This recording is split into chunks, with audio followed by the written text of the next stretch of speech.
I told them to be careful with the door frame. The twins are going to take the room at the end of the hall. It has the best lighting. Stop. Family helps family, Clara. That's just how the world works. You have always been like this, Clara. Always so cold. So terrifyingly calculating. When you spend 12 years waiting for your life to begin, you learn to memorize the silence of a safe room. I was standing in the kitchen of my new house, holding a mug of black coffee, watching a 26-foot U-Haul truck crush the pristine hydrangeas at the edge of my driveway. The bright orange paint of the rental truck looked violently out of place against the muted, leafy backdrop of my quiet North Carolina suburb. For a brief, irrational moment, my brain tried to protect me by suggesting it was a mistake, a neighbor's delivery, a lost driver turning around. But then a silver minivan pulled up onto the curb right behind it. I didn't need to see the license plate. I knew the dent on the passenger side, the faded bumper sticker peeling off the back window, and the chaotic energy vibrating from the windows even before the engine turned off. It was my sister, Eleanor, and she hadn't come for a visit. My name is Clara. I was 35 years old, single by choice, and exactly 3 weeks into the realization of a dream that had cost me my entire youth to achieve. The house I was standing in was a restored 1920s craftsman, boasting 4 bedrooms, original hardwood floors that groaned softly underfoot like a living thing, and a wraparound porch that I had spent the last 2 weekends scrubbing by hand. It was beautiful. It was expansive, and most importantly, it was completely, undeniably mine. Every square inch of this property was paid for with a currency my family had never understood: solitary discipline. I had sacrificed my 20s to the altar of financial stability. While my peers were backpacking through Europe or splitting rent in trendy downtown lofts, I was working 60-hour weeks in corporate accounting, living in a basement apartment where the heater smelled like burning dust, and driving a Honda Civic that rattled whenever it crossed 40 miles per hour. I didn't take vacations. I didn't buy designer clothes. I poured every spare dollar into a high-yield savings account, watching the numbers slowly build a fortress around my future. In the ecosystem of my family, this kind of independence was not celebrated. It was ignored. My parents, Arthur and Helen, were perfectly fine with my self-sufficiency because it meant they could reserve all their emotional and financial resources for the true center of our universe, Eleanor. Eleanor was 3 years older than me, but she had lived her entire life as a perpetual child in need of saving. If I was the family's quiet anchor, Eleanor was the storm that constantly threatened to sink us. She was impulsive, recklessly emotional, and possessed a terrifying kind of charisma that made people want to fix her mistakes. When she maxed out her credit cards in college on luxury handbags, my father quietly drained a portion of his retirement fund to pay them off, explaining that Eleanor just struggled with impulse control. When she married a man everyone knew was financially illiterate, my parents co-signed their mortgage. And when that marriage inevitably collapsed under the weight of repossession notices and screaming matches, leaving Eleanor with 3 young children and crushing debt, my parents immediately transformed her into a tragic victim of circumstance. No one ever asked Eleanor to take responsibility for the ruins she created. Instead, the family simply rearranged itself to absorb her impact. I had spent my entire adult life watching my parents cannibalize their own peace of mind to pad my sister's falls. I loved my nieces and nephew. I genuinely did. But I had long ago accepted that maintaining a relationship with my family meant keeping a very rigid emotional distance. I had stopped expecting my parents to be proud of me. I had stopped waiting for them to notice that I was drowning in my own quiet ways. I simply focused on building a life where I would never need to ask them for anything. That life was this house. I had closed on the property exactly 21 days ago. The smell of fresh sage green paint still lingered in the hallway. The guest rooms were mostly empty, save for a few boxes I hadn't gotten around to unpacking, but the emptiness felt luxurious. It was a space waiting to be filled with my choices, my pacing, my peace. I had hosted a small housewarming dinner for my parents and Eleanor the week before. I had thought it was a safe gesture. I had assumed that sharing my joy would finally earn me a moment of genuine acknowledgement. During that dinner, my mother had walked through the cavernous primary bedroom, her fingers trailing over the custom crown molding, and sighed heavily. She didn't say it was beautiful. She said it was a lot of space to clean. My father had stood on the back deck, overlooking the fenced-in yard, and muttered something about the property taxes being a waste for someone who didn't even have a dog. But it was Eleanor's reaction that should have been my warning. She hadn't congratulated me. She had wandered through the 3 empty spare bedrooms, her eyes scanning the dimensions not with admiration, but with calculation. She had watched my quiet, orderly life and seen only an empty vessel that she could fill with her chaos.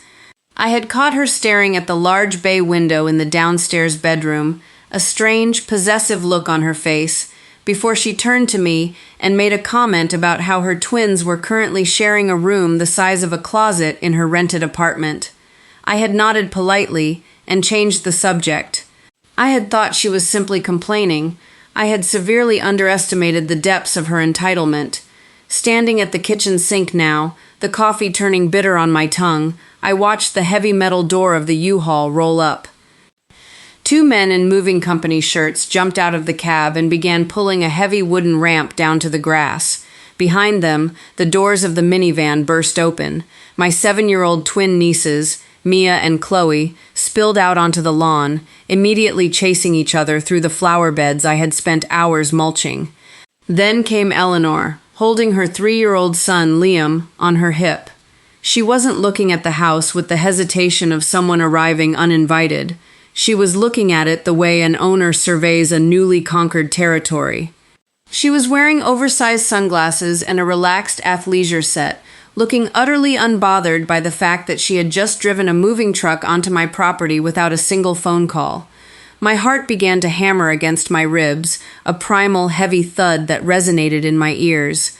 The sheer audacity of the scene paralyzed me for a few seconds. My brain frantically tried to rationalize a reality that defied all logic. Had she lost her apartment? Yes. I knew the eviction notices had been piling up for months, a fact my mother had tearfully shared with me in hushed tones over the phone. But Eleanor had always been bailed out. My parents always found a way to catch her. As I watched her point a manicured finger toward my front porch, directing the movers to start unloading a massive, battered velvet sofa, the realization hit me with the force of a physical blow.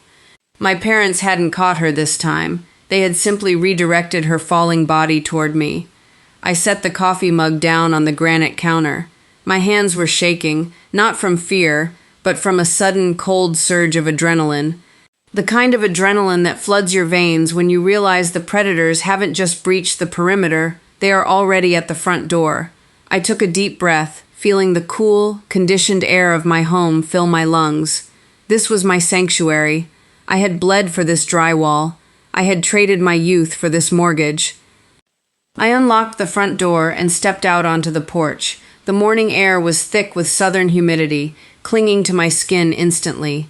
The movers had already wrestled the sofa halfway up the driveway, the wheels of their dolly carving deep tracks into the concrete. Eleanor saw me. She didn't flinch. She didn't look apologetic or embarrassed. Instead, her face broke into a wide, relieved smile that made my stomach turn. She shifted Liam on her hip and waved as casually as if we were meeting for a planned Sunday brunch. I told them to be careful with the door frame. She called out over the noise of the truck's idling engine, her voice echoing across the quiet suburban street. The twins are going to take the room at the end of the hall. It has the best lighting. The air between the porch and the driveway seemed to thicken, pressing against my chest until drawing a full breath became a conscious effort. I stood at the top of the wooden steps, my bare feet planted firmly against the smooth planks, watching the absurd theater unfolding on my property. The burly mover had already wrestled Eleanor's massive, battered velvet sofa halfway up the concrete, the wheels of his dolly carving invisible lines of invasion into my sanctuary. I didn't yell. I didn't wave my arms. I simply looked at the mover and delivered a single, quiet command. Stop. The man froze, the dolly teetering slightly under the weight of the sofa. He looked from me to Eleanor, clearly sensing the sudden, violent drop in atmospheric pressure. In a normal family, this would be the moment of frantic apologies. This would be the moment a sister realizes she had crossed an unforgivable line, deeply embarrassed by her own presumption. But Eleanor did not operate in the realm of normal human boundaries. I watched her face carefully, waiting for the flicker of shame. It never came. Instead, she deployed her exhaustion like a tactical shield. She let out a heavy, dramatic sigh, rolling her oversized sunglasses up onto her head and shifting her 3-year-old onto her hip, positioning him perfectly so I would have to look at a toddler while I denied her entry. Her entire posture was a masterclass in performed victimhood. She didn't look like an intruder. She looked like a weary traveler, deeply annoyed by a minor administrative delay at a hotel front desk. "You have 3 empty bedrooms, Clara, and we have nowhere else to go." "Don't make this harder than it already is," she said. That was it. That was the entirety of her justification. No pleading, no explanation of how it had come to this. Just a cold, calculated inventory of my assets and a direct claim to them. I stood there, paralyzed not by fear, but by the sheer, breathtaking scale of her entitlement. I stared at the empty space on the driveway between us, listening to the suffocating silence of my own realization. 3 empty bedrooms.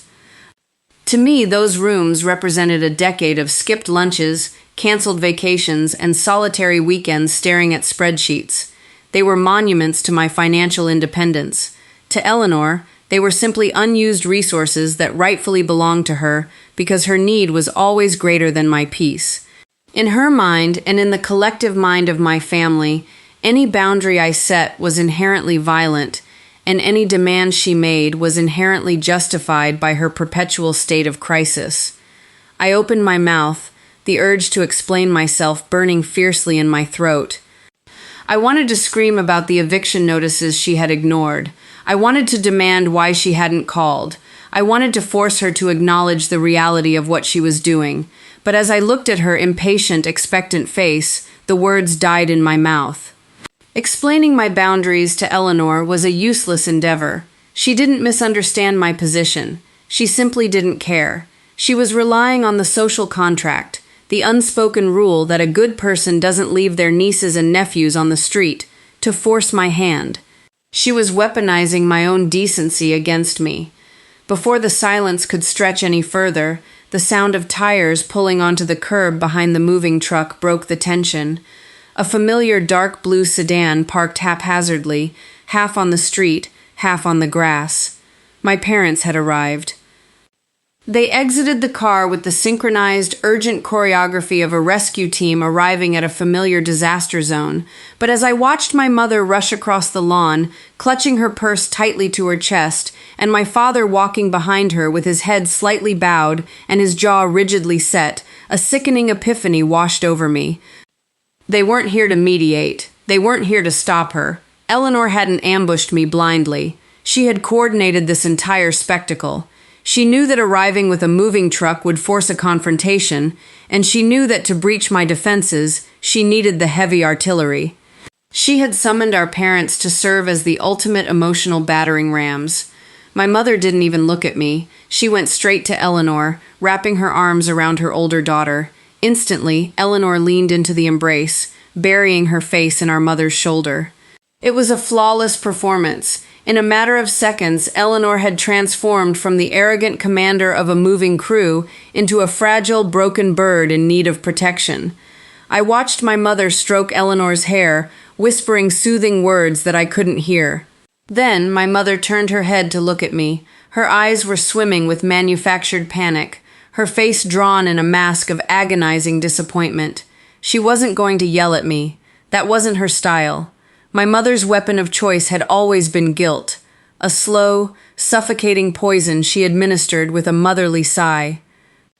"Your father's heart cannot handle the stress of 3 noisy children in our small house, Clara. We need you to do the right thing," she said, her voice trembling with perfect, calculated fragility. The genius of their toxicity was absolute. I stood there, feeling the invisible trap snapping shut around my ankles. My mother hadn't asked for a favor. She had presented me with a terrifying moral ultimatum. If I said yes, I surrendered my home, my sanity, and the life I had built, becoming a hostage in my own fortress. But if I said no, I wasn't just turning away my sister, I was actively choosing to endanger my father's life.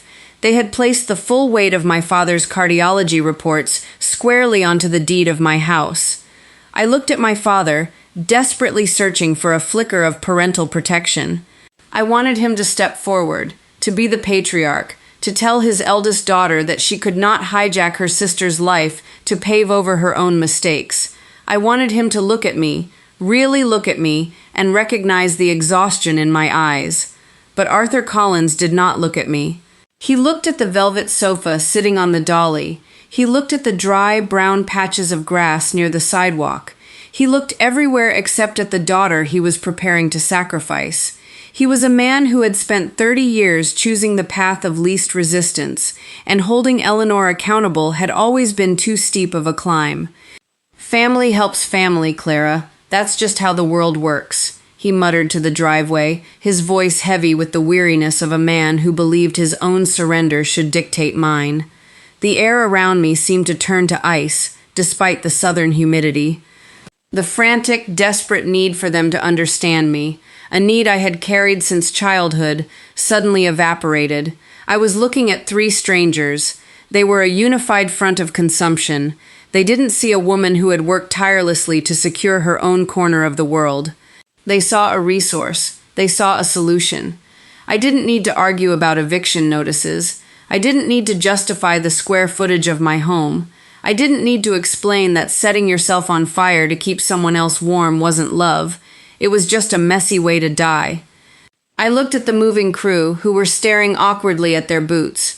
I looked at my mother's tears, my father's cowardice, and the triumphant, expectant gleam hidden just beneath my sister's tragic facade. The realization brought a profound, almost beautiful sense of clarity. I didn't owe them a debate. I looked directly into my father's eyes, forcing him to finally meet my gaze. No. That single syllable hung in the humid morning air, a sharp foreign object that my family's collective operating system simply did not know how to process. For 35 years, my role in this ecosystem had been rigidly defined. I was the shock absorber. I was the silent, sturdy foundation that absorbed the tremors of Eleanor's catastrophic life choices so that my parents' carefully curated reality wouldn't crack. I was not programmed to say no.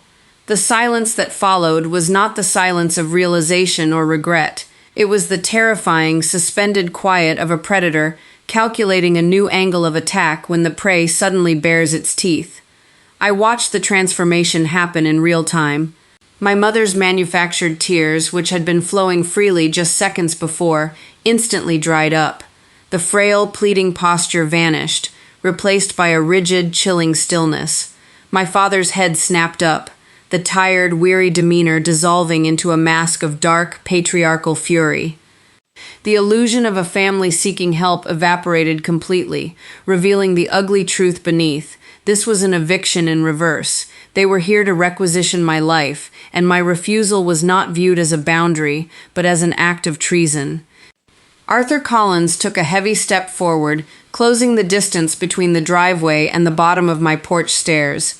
He was a tall man, and for my entire childhood, his physical presence had been the ultimate trump card in any argument. He didn't need to yell, he only needed to loom. He looked at me, his face turning a dangerous shade of red, the veins in his neck standing at attention. He wasn't furious because Eleanor was homeless. He was furious because my refusal meant he would finally have to deal with the consequences of the monster he had spent 3 decades enabling.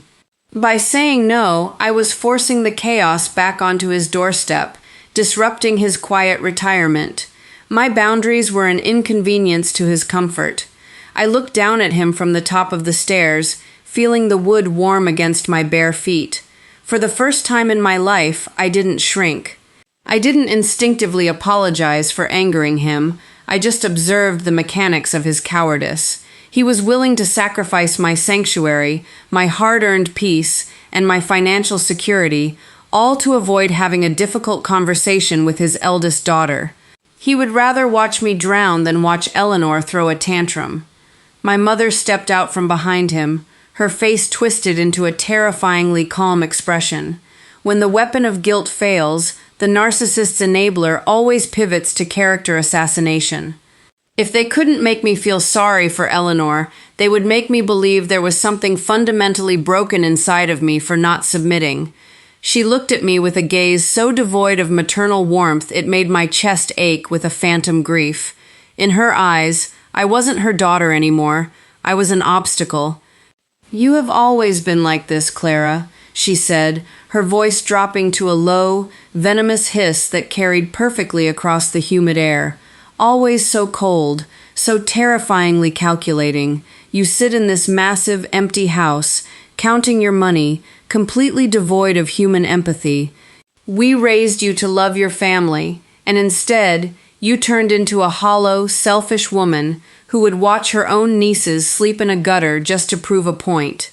The words were designed to gut me, to strike at the deepest insecurities I had harbored since childhood.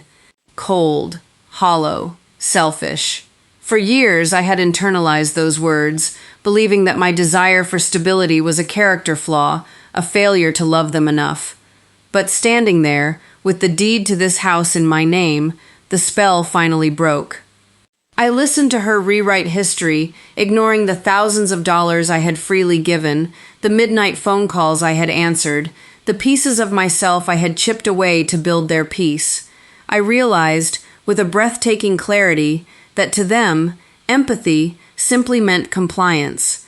Love was just the currency they demanded to fund Eleanor's dysfunction. If being a warm, empathetic daughter meant letting them dismantle my life brick by brick, then I was more than willing to be the villain in their narrative. Sensing the psychological warfare failing to breach my walls, Eleanor deployed her final, most devastating tactic. She looked at her children. The twins, Mia and Chloe, had stopped playing in the flower beds. The tension in the air had finally reached them. They stood near the moving truck, holding hands, their large brown eyes darting nervously between their mother and me. Eleanor reached down and sharply pulled Liam from her hip, setting the toddler on the concrete with more force than necessary. The sudden, jarring movement, combined with the hostile atmosphere, did exactly what she intended. Liam began to cry, a high-pitched, terrified wail that pierced the quiet suburban morning. The twins, reacting to their brother's distress, started to whimper, their small faces crumpling in fear. Eleanor didn't comfort them. She didn't kneel down to soothe their anxiety. She simply stepped back, framing the crying children like a grotesque painting, and looked at me with a triumphant, malicious gleam in her eye. She was weaponizing their trauma, using their innocent tears as biological shrapnel to blow through my defenses. My heart physically ached. A powerful, primal urge to rush down the stairs, scoop Liam into my arms, and usher the girls inside away from this madness flared in my chest. I loved those children. I had bought their school supplies, remembered their birthdays when their own mother was too distracted by her latest crisis, and sat through endless school plays. But as I looked at Eleanor's expectant smirk, a cold, hard truth settled over me like armor. If I let them in, I wasn't saving those children. I was simply teaching them that their mother's emotional terrorism worked. I would become the permanent hostage, and my home would become the new arena for Eleanor's endless cycle of manufactured disasters. They would grow up watching their mother drain me dry, just as she had drained my parents. To truly love them, I had to do the one thing my parents never had the courage to do. I had to show them what an unbreakable boundary looked like. I forced myself to look away from the crying toddler, locking my eyes entirely on my sister. Eleanor's smirk faltered. The realization that even her children's tears couldn't manipulate me sent a visible shockwave through her posture. The entitlement that had fueled her for 38 years finally hit a wall it could not bulldoze. But instead of retreating, the entitlement mutated into sheer, desperate delusion. She decided that my consent was no longer required. She was simply going to overwrite my reality with her own. She turned away from me, waving a dismissive hand at the two movers, who were standing frozen in uncomfortable silence. "Just bring it inside," Eleanor commanded, pointing sharply at my front door. "She's throwing a tantrum. Just walk past her. It's fine." The audacity of the command was so staggering it almost felt surreal.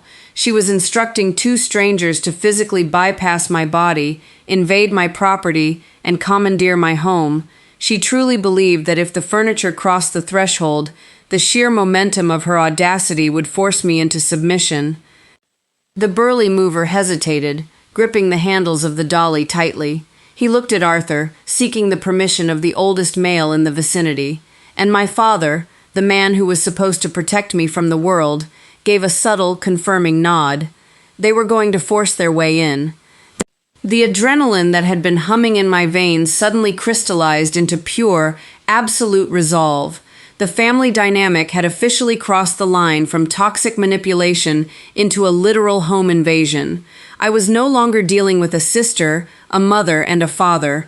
I was dealing with trespassers. I reached into the pocket of my linen pants and pulled out my cell phone. I didn't look at my mother's hateful glare. I didn't look at my father's intimidating stance. I looked directly at the mover, who had just tilted the heavy velvet sofa back, preparing to wheel it up my driveway. "If that dolly moves one more inch," I said, my voice completely devoid of emotion, echoing with the cold, hard authority of a property owner, "I am dialing 911, and I will have every single person on this driveway arrested for trespassing." The numbers 911 hovered on the bright screen of my phone, a digital boundary line drawn in the humid Carolina air. For a fraction of a second, the universe seemed to hold its breath. The movers, caught in the crossfire of a deeply pathological family war they had not signed up for, instantly lowered the dolly. The heavy velvet sofa hit the concrete with a dull, defeated thud. The younger mover raised both his hands, palms facing outward, and slowly backed away from the furniture, shaking his head. They were hourly workers, not shock troops. They wanted no part in a felony trespassing charge. The sound of the sofa hitting the ground was the sound of a 30-year illusion shattering. My father's face, previously flushed with patriarchal rage, drained of all color. His mouth opened, but the booming voice of authority he had always relied upon was suddenly gone, replaced by the stuttering confusion of a man whose bluff had just been catastrophically called. He took a hesitant step backward, his eyes darting from the phone in my hand to the suddenly uncooperative moving crew. Arthur Collins had spent his entire life avoiding conflict, enabling his eldest daughter simply because it was the easiest path. The realization that forcing this issue would require him to deal with the police, with public humiliation, with legal consequences, broke him instantly. His cowardice, which had always been Eleanor's greatest asset, now became her absolute ruin. My mother, sensing the structural collapse of their operation, pivoted from venomous attacker back to a frantic, weeping victim.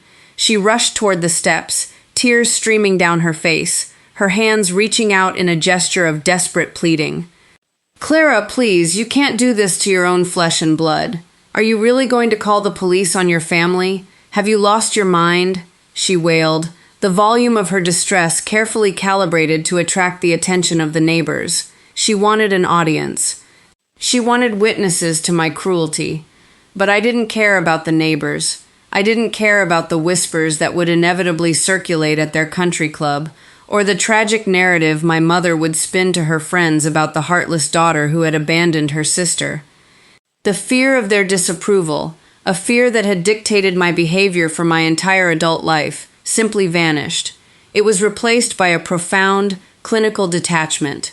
I was watching an organism that had fed on my guilt for decades realize the food supply had been permanently severed. Eleanor, however, was incapable of surrender. The delusion of her entitlement was so deeply embedded in her psyche that it overrode all logic. Seeing the movers retreat and our parents falter, she completely lost control.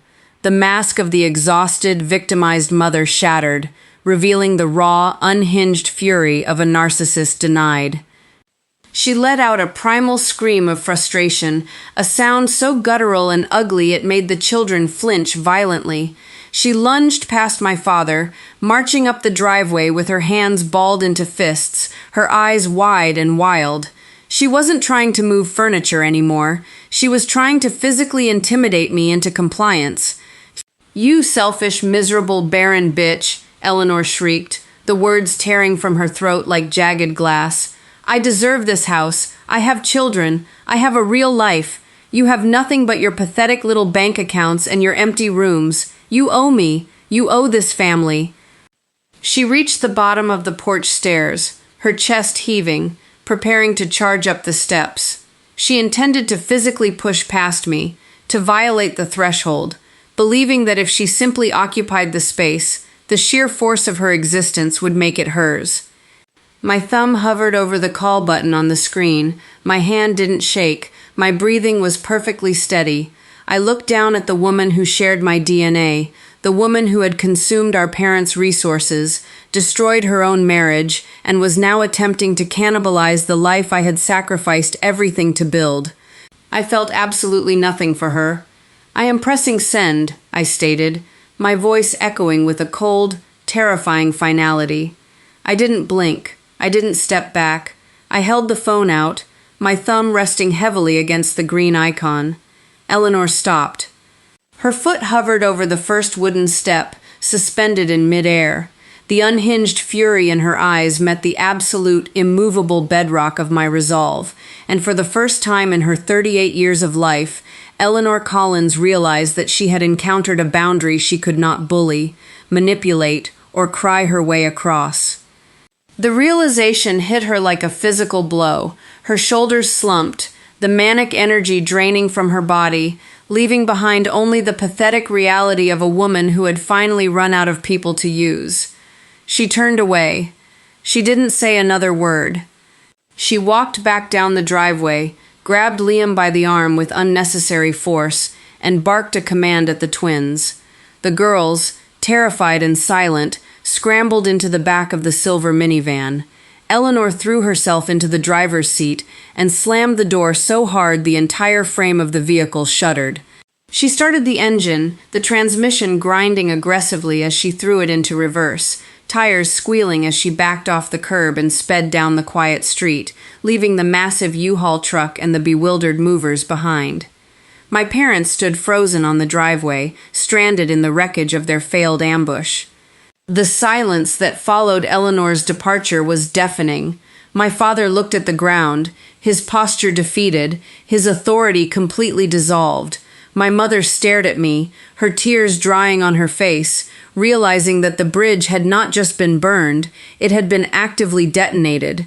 They didn't try to argue. They didn't try to apologize. They knew, with absolute certainty, that they had pushed too far, and the daughter they had always taken for granted was gone forever. Without a single word, my father turned, opened the passenger door of their sedan for my mother, and then got behind the wheel. They drove away slowly, their car disappearing around the corner, leaving me alone with the moving crew and a truck full of my sister's ruins. I looked at the young mover, who was still standing near the abandoned velvet sofa, looking entirely unsure of what to do next. "I'll pay you whatever your hourly rate is to pack that back into the truck," I told him, my voice calm, the adrenaline slowly receding from my bloodstream. "Leave the keys in the ignition. She rented it. She can figure out how to retrieve it." An hour later, the U-Haul was parked legally on the street, locked, its keys resting on the dashboard. The movers were gone. The driveway was empty, save for the faint tire tracks in the concrete and the crushed hydrangeas near the curb. I walked back into my house and locked the heavy oak door behind me. I engaged the deadbolt, the loud, metallic click echoing through the quiet hallway. I walked into the kitchen, picked up my mug of cold black coffee, and carried it into the living room. I sat down on my own couch, in my own house, surrounded by the beautiful, expansive silence of a life I had bought and paid for with my own sweat. For the first time in my 35 years of existence, I didn't feel the phantom weight of my family's expectations pressing down on my chest. I didn't feel the anxiety of waiting for the next crisis. I had lost my parents, I had lost my sister, but as I looked out the large bay window at the empty driveway, feeling the cool, conditioned air of my fortress, I realized something profound. You cannot lose people who only ever viewed you as a resource. I hadn't lost a family. I had successfully defended my life against a hostile takeover. I took a sip of the cold coffee, closed my eyes, and listened to the absolute, magnificent quiet of a home that belonged to no one but me.